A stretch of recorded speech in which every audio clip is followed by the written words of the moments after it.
In today's video, I'm going to run through 4 top tips for buying your first home. When you go to view a property, make sure you take your time and have a good look round.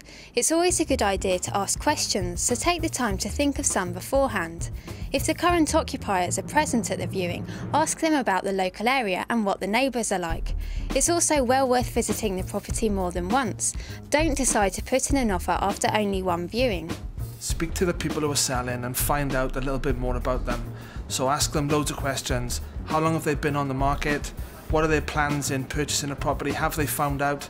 The more information that you ask and the more answers you get back can depend on the offer that you put forward, which can depend on you saving thousands of pounds. If you do decide to put an offer in for a property, be wary if the estate agent appears reluctant to accept it. Often you will find the estate agent will tell you someone else is keen to buy the property, but if you're prepared to raise your offer and pay full price, it's yours. The estate agent is of course likely to be preying on your fears of losing the property, so stick to your guns and don't let the estate agent persuade you otherwise. Buying a property is very expensive. Not only do you have to pay for the property itself, but you will also need to budget for a whole range of other costs. These include solicitors' fees, stamp duty, valuation fees and so on.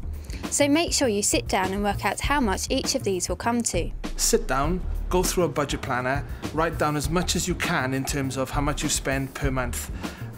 What this should be able to determine is how much you'll be able to spend on a mortgage per month. When you're shopping around for your mortgage, you will need to request a decision in principle from the lender. However, you may find the lender decides to run a credit check. Therefore, if you go to several lenders, every time this happens, a footprint will be left on your credit report. The best way to avoid this is to ensure you don't apply for too many deals.